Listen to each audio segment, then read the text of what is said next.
made some, and then a copy is broke. Okay.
Um,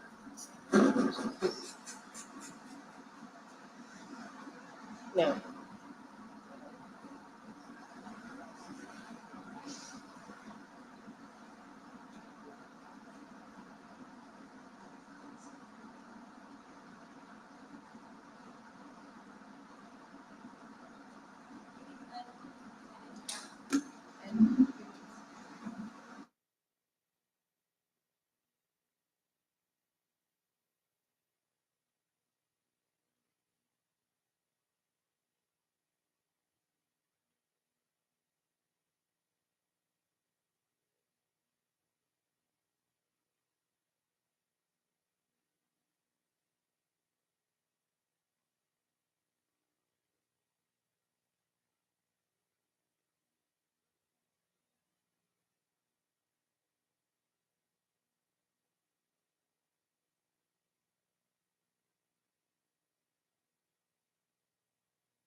Mic check. Today is Thursday, April the 3rd.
Mic check 1, 2, 3, 4, 5. Thursday, April 3rd, 2025.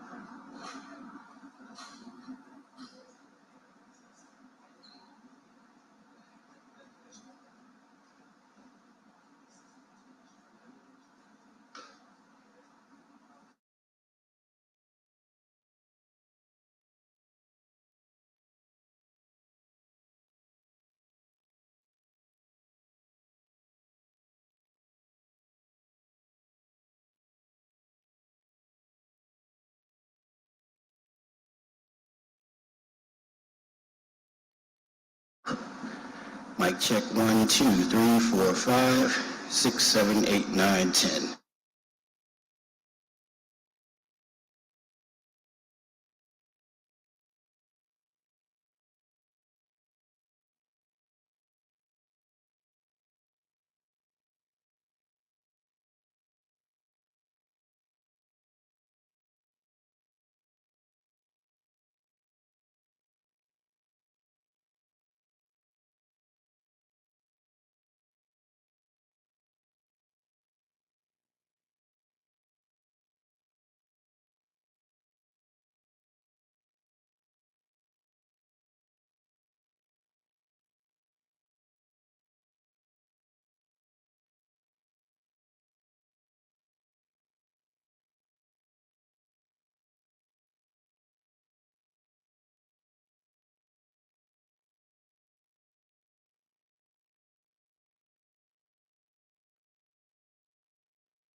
Yep, we're good.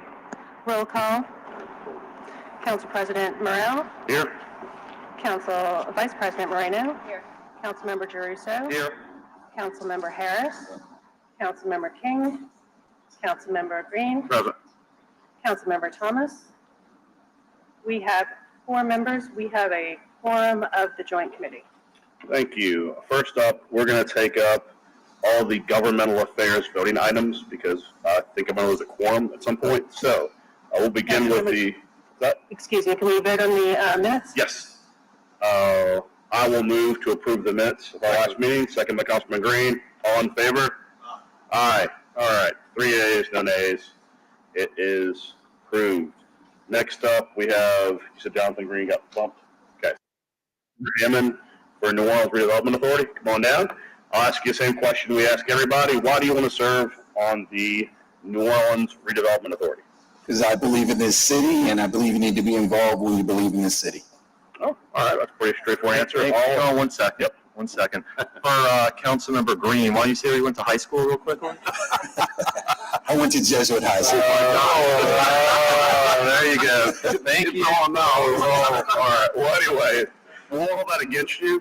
All of your items and documents are in order. Councilman Jeruso moves to appoint you to Nora. Councilman Green seconds. All machines working. So, all in favor, push your buttons. We're gonna let Nate's doing a good job. Let's vote for the machines today. All right. 3 ayes, no nays. You will be forwarded to the full council for confirmation with approval. Next up, we have Adolph Bynum Jr. with the New Orleans Recreation Department Commission. Same question. Why do you want to serve on Nord C? Good morning. I believe in the city, and just want to get back to my community and help the young youths grow up in the same way I did. Okay. All your paperwork is in order. Can I get a motion? So move. Press the button. Oh, that's right. Sometimes it works. Moved by Mr. Green, second Mr. Jeruso. Please vote your machines. 3 yeas, no nays. 3 yeas, no nays. Before the full council for approval. Thanks for coming today. Thank you. Mr. Green is not present and will be moved to the next meeting, as well as motion 4, which deals with Lawrence Gaille, will be moved to the next meeting. So the last item on our agenda is the resolution regarding Lincoln Beach, as well as a presentation from the individuals with Lincoln Beach. I have a quick statement. If you don't mind.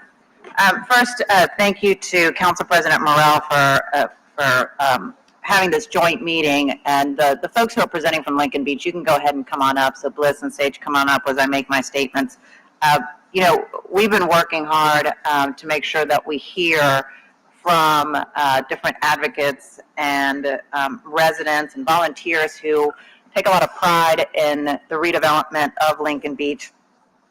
As you all know, the Economic Development Committee has had various meetings on Lincoln Beach because we wanted to have kind of a robust conversation and dialogue between neighbors, volunteers, advocates, stakeholders, and the administration. Unfortunately, my office received a call last Thursday from the mayor's team saying that the administration would no longer be coming to economic development, to my committee anymore, to discuss any issues on Lincoln Beach, that they would only be going to the Public Works Committee to discuss any issues of Lincoln Beach. But of course, that does not preclude us from having still, in my committee, economic development, or in Councilmember Morrell's committee, governmental affairs, and hearing from, of course, those who are working, the booth, been working on the Lincoln Beach project for quite some time, and those are the volunteers, the advocates, and the stakeholders. So we wanted to take this time to allow to give you all the floor, to take the time that you all need to make your presentation as to what you're seeing with the redevelopment of Lincoln Beach. There was also a recent meeting that happened that myself and Sage and Ms. Plummer and others had been requesting to try to have this dialogue. And it happened at Joe Brown, not this past Monday, but the Monday before that, to try to get some dialogue and some questions answered. The meeting was different than what I had initially thought it was going to be or proposed.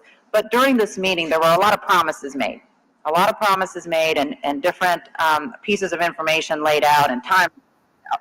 So I sent my staff to this particular meeting. And at this meeting, I got to tell you, Sadie took amazing notes. Okay, she did not miss a thing. Okay, and at this meeting, Sadie was able to memorialize all the different promises made, which is what is in the resolution.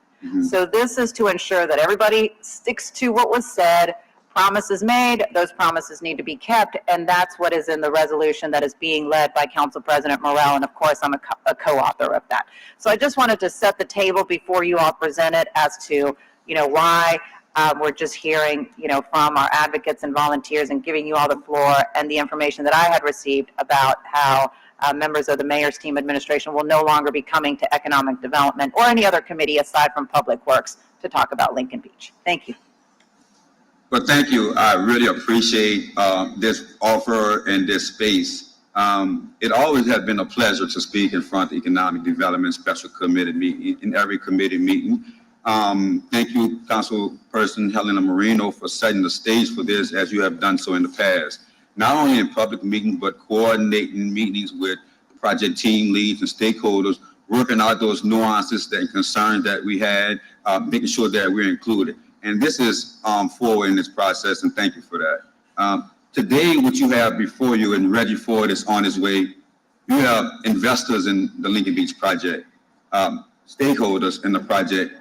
People have put their money, direct funds into the project, their time, and sacrifice even their health to make sure this project happens. So before you, you have stakeholders, investors, and stockholders in the project, but you also have Northeast residents, long-term Northeast residents. You also have family members and community organizers who are dedicated, who have proven dedication to this project. We'll take a couple of seconds to give intros down the line. We have a presentation for you all prepared today. I want you all to know that this presentation is a work in progress. It's a working document. It's our opinions, it's our concerns that we have with the limited access of information, the limited knowledge that we have, and a lack of coordination with this project we have been receiving.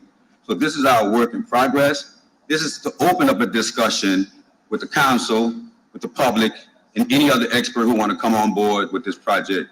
We are so excited that everyone is sending so much expert advice and expert opinion on the project. Everyone had the opportunity to do so, but it's these dedicated individuals that did so without a doubt. And next I introduce Ms. Dawn. Thank you so much. And I also want to thank you for holding this special meeting regarding Lincoln Beach. And thank you, Sage, but you, Trish, and Reggie, y'all really started this and y'all did the work. So I came in toward the end, but as it is now, we're here to discuss the digital engineering contract. They have not produced the deliverables. We have had several meetings, at least Sasaki in the community. Community members have said what they want to see on the beach numerous times. We have not seen any action on that particular beach or the parking lot. So we want to know, digital engineering has had this contract, I believe, since 2020. Have they accomplished all the deliverables? I would say not. And the fact that they are asking for an additional over $750,000 for what? So whatever that is for, why wasn't it in the earlier contracts? And from my experience with working on another board, this can go on and on with change orders. So the funding for Lincoln Beach is steadily depleting because all of these contractors or companies are being hired. And of course, we did not see go up a bid, but I understand the DEI is in a pot that the city pulls from. So we would like to see some action. We have been told actually Tuesday at another meeting that the beach would open in October 2025, which we thought was going to happen from the beginning. But at earlier meetings, Ms. Robles had mentioned at a meeting that it's pushed back to 2027. And in fact, Sasaki, Josh, I believe, he also mentioned that it had been pushed back for 2 years. So, I mean, we're just talking about a beach, basic necessities. What is the holdup? Thank you. Good morning, Tricia Wallace, President of the Lincoln Beach Community Advisory Committee. Thank you for having us and allowing us to give this presentation. I just want to say before this that we were told this beach could open this year. And last year in the meetings, they gave a number for a quick open of less than $5 million. There's been $5 million on the table for a long time now. We just want to open it as a park and then focus on the master plan. Sage, you can proceed if you. Thank you. I also want to state for the record that I want to commend Bliss for really holding together the Mayor Forum Lincoln Beach Community Advisory Committee. She didn't ask me to say this, but I will say that that committee was formed from advice from a meeting that we had. It had 7 seats appointed to it. We also Lincoln Beach is the spirit community organization that's allowed to appoint 3 seats. The city council person is allowed to appoint 2 seats, and the mayor is allowed to appoint 2 seats. Since this Lincoln Beach Community Advisory Committee has been created, how many years ago, Bliss? 2020. Since 2020. The mayor has had the opportunity to have 2 people appointed to that committee, and only 1 person has been appointed to that seat for a time who has been in and out of the process. The second seat never was appointed, and she's been holding that down. The council person at the time appointed 2 seats. Those 2 appointments never showed up to meetings as well to support this Lincoln Beach Community Advisory Committee. I just want you all to know that Trisha Bliss has been appointing people like Ms. Dawn Abear and other community members to hold up the mayor-created Lincoln Beach Community Advisory Committee, and she deserves credit for doing that. So even though the mayor did not hold up the appointment seats in their own positions to support the committee. So I just want to tell you thank you, Bliss. Thank you, Trish. Thank you. All right, Reg is not here right now, but we can go into our presentation. Like I said, this is a work in progress. Some things you will see, like people may have questions on, but this is what we're talking about. So our overall goal is to open the beach in 2025 as a safe, clean, accessible beach. We want to start spending money on consultants to reserve 90% of the project for opening the beach in 2025 and the construction of program facilities. We must rebuild trust by opening about project challenges, involving community decision-making processes, and show clear commitment to completing the project. We got to create a structured, inclusive approach that keeps the community informed and involved throughout the Lincoln Beach project's life cycle. And we must have qualified professionals who can effectively manage the project in a short time and completion, maintain community in a process.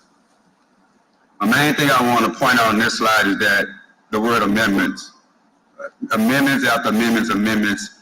This contract has had no public engagement at all. Even when the project manager report on what they have done, it's not in clear communications. We go again with money paid, but we don't have tangible results that we see to move the project up the ladder. We have obligations to open the beach by 2025.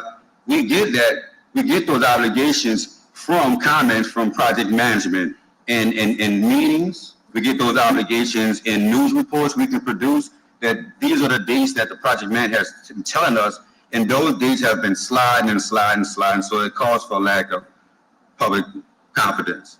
And just the other information on here is about the Office of Resilience and Sustainability. You can see those notes there. The office itself is in question. The office itself needs funding. And the office itself is tasked with individuals, not with skill sets, with project construction and engineering. It's set with people with finance and communication, education skills. If capital projects and Department of Public Works are the lead agencies who could really supervise and manage this type of project wholly. Now, we don't know a lot about zoning and land use. I know you're experts on that, but there's been a lot of conversation about a conditional use permit. Do we need it or don't we need it? But these are the type of things that are important to make sure we get clear so we can expedite it with these said timelines. And the City Planning Commission and the City Council can take action to help us move it. And then right now when the project's going in construction, we move on to operation and governance. So we got to get ahead of that to make sure that the operation happens where it could really benefit our local entrepreneurs, our local workforce development, and our community at large. And public confidence must be restored. And so I just want to talk about city department agency for a second, the role and responsibilities. You all know the city charter. This is what we as community members have discussed amongst ourselves. Well, we just bring it out to the front. For example, the Department of Public Works' primary goal is to design, construct, paving, maintenance of streets and bridges. And they also do street lights and traffic controls. This is like the main thing that Department of Public Works, it really does. The Capital Works Project Administration is responsible for managing facilities, projects, the conceptual design phases through permitting, estimates, bidding, construction, and final occupancy. The projects vary in scope and size to cover rehabilitation and construction of various city facilities, including community centers, fire and police facilities, recreational parks, pools, stadiums, libraries, and courthouses. It seemed like this project is best fit in that area. And then we talk about the Office of Resilience and Sustainability. The main goal for that office is to lead policy development, implementation, and outreach for many resilient building projects throughout the city. And this is not to bash anyone or not harass, and this is just looking at what we have for as our project management team and their experience, which anyone can find publicly. Mr. Joe DeThread is a great person, a great man. We have several conversations. I will be meeting with him in the future. His experience is really in the background of finance, and his experience is in bond sales and FEMA funding. Right now, we know that we have FEMA funding that's being threatened right now. And that FEMA funding could go back because we have a shortfall in that. And the mayor Cantrell also noted in a meeting that we have expectations for another bond sale. So Mr. Thread will have a lot on his plate dealing with FEMA funding, dealing with bond sales and things of the sort. His expertise in finance. Greg Nichols is the Deputy Chief Resilience Officer. Just looking at his experience, you know, he started off at Teach for America from Abraham High, Director of Curriculum Instruction, Crescent City Schools. He's an Innovation Fellow, Innovation Member, and then appointed to Director of Property Management, appointed to Deputy Chief Resilience Officer. Sharon Rhodes is our project manager. Her experience is public relations, account executive, community outreach specialist and manager, environmental affairs, administration, and former acting chief of staff of DPW. These are the project experience of those who are managing this project. But if you look at the project experience of capital projects team, like Vince Smith, by the way, also is a black man, I'm proud of this part right there. But this gentleman has 21 years of supervising and managing capital programs and projects. Also in that department, Jerry Harris, this is public information, his background experience is professional architect and construction manager, 11 years of managing capital projects, 20 years of architecture, project and construction management experience. These are the type of people that we would like to see this done. This project needs to have the capability to redirect and bundle contracts effectively, manage the $24 million budget, must have skilled and coordinating federal and state agencies, must have clear deliverables and milestones tracking. A lot of this work we've done, you see, has been because these communities have been asking questions, and these communities have been asking questions. The only way we get transparency is when we ask the questions. So these are just ideas that we want to put on the table. I want to know that before we say this, I really appreciate this meeting, and for the record, if we could have this meeting on the schedule every other month, like we have it right now in April, there'll be some public meetings and some other ongoings going on in May. If we could have this regularly on this committee meeting every other month, it would be great. It would be a great work that we can have a public forum where this community could schedule their day and time. We'd be able to have prepare and present all those findings that's going on in between, so we get public comment. And so this, outside of this, that's not within this presentation, could we get this scheduled on a regular basis, so on every other month, so we could be able to give updates ongoing throughout the project. That's just that request there. This request right here is to, could we move the project from ORS to capital projects? Is that possible? Or is it possible, with looking at this proposal, just to move it to a private entity that can construct the project, construct it as a park and get it done? That's what we're looking at. We need someone, an entity with architecture, engineering degrees and experience, 3 to 5 years in project management. Councilman Royal, you mentioned in a meeting in the past that under this project management, several projects have been stumbled, and it's a pattern we see. And for us, we look at receipts. And so forgive us if we see a contract that said ended yesterday and it had all these deliverables that are not done. And please forgive us if we just read these things and it says done April 2nd and we got paid this money and it's not done, and we don't understand why these things are not done. It's in black and white. And if these things are acceptable by the process, then explain it to us and give us the understanding so we don't see these things in black and white as we read it.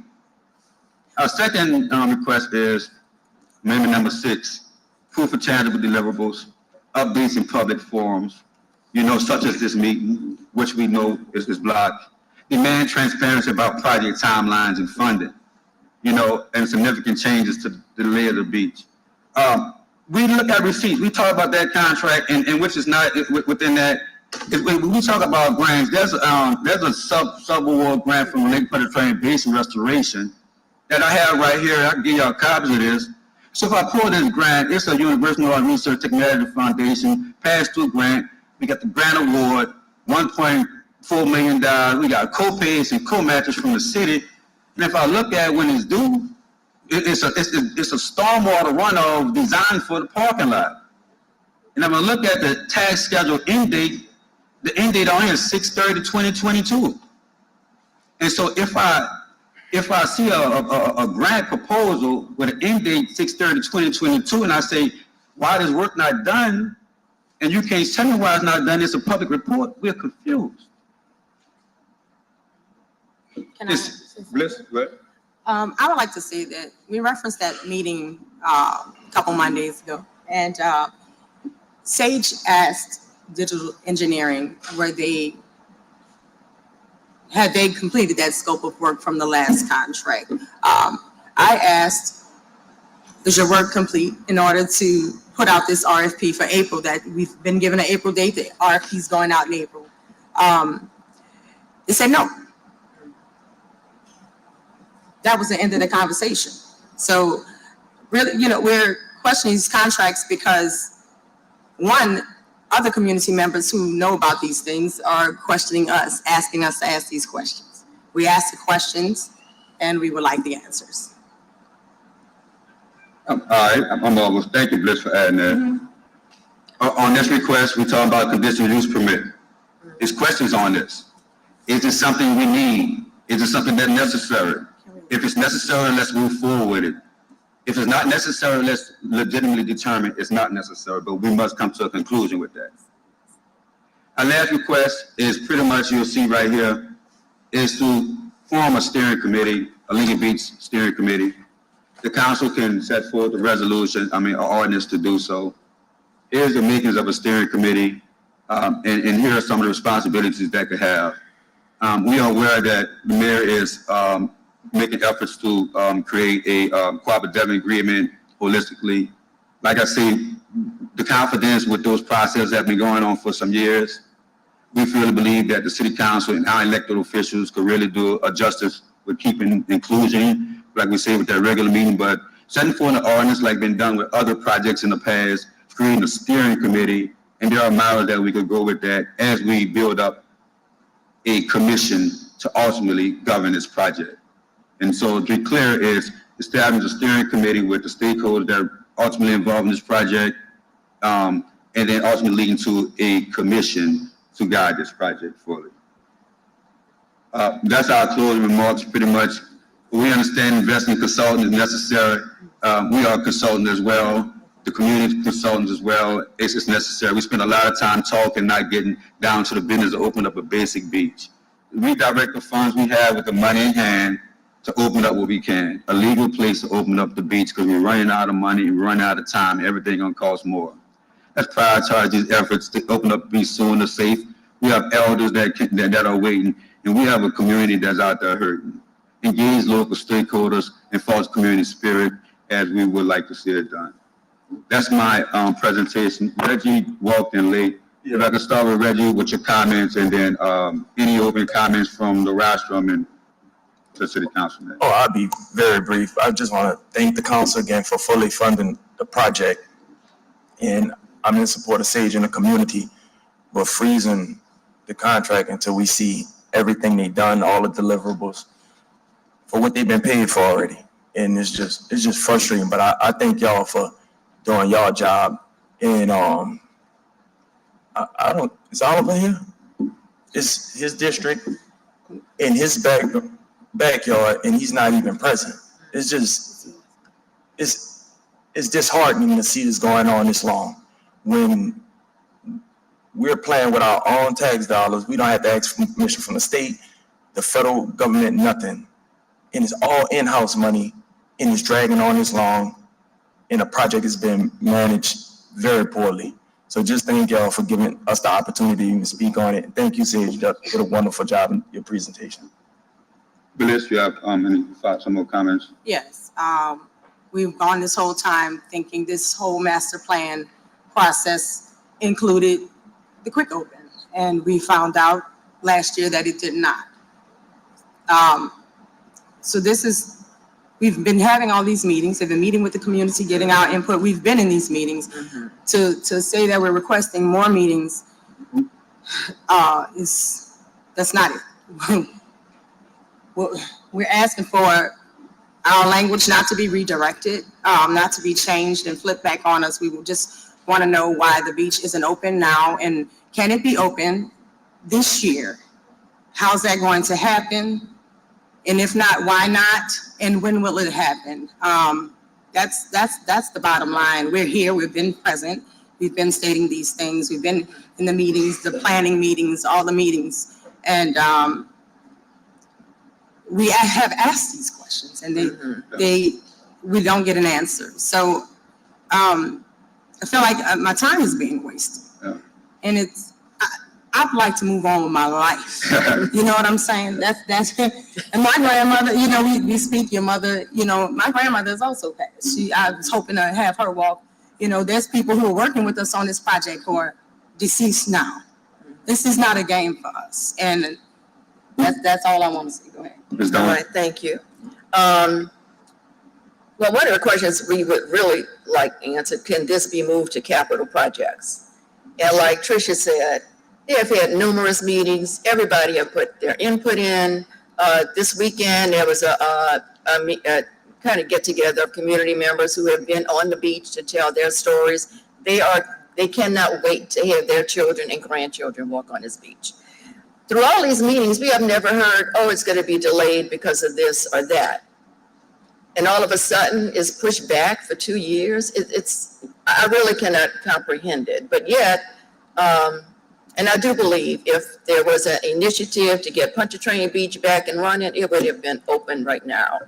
And I'm happy to say that Councilman Green is here because he questioned this a couple of years ago when he was on the LMA board, and he brought it up to Cindy Wynn. So this has been in the workings for years. We're talking about a beach. Why can't it get open? Why can't digital engineering do their job and get it done? And why isn't anyone questioning it? That's the big issue. Why is no one questioning that their deliverables have not been delivered? So we really need your help to get this moving, to make some changes if necessary, and it probably is. So that's why we're here. And thank you again for holding this meeting. And I'll close out by saying, you all know the efforts we've been putting publicly on the land.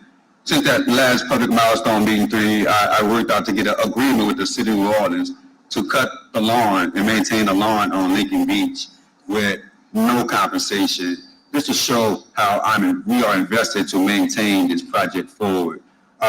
We had to sit at the table and do some hard negotiating just to get a non-compensated agreement to maintain the lawn. I was out there, since the security been on site, it grew back to a forest. But we want this quick opening to happen because, we did it already. We just want to do it legally. And I went over there with high grass and vines and had to start all over just myself because Reggie had to get back to business. Our health is really went decline working with this over the years, just physically and mentally dealing with this. So I was out there by myself with a lawnmower, with weeds, purchasing these things with my own funds, out there as much as I can through the thick and thin, the rain, the snow and everything, cutting this whole lawn by myself. And the only thing I want to do this whole process, I asked the project management team, can I report out what I'm doing with the project team? No, it's not for evaluation.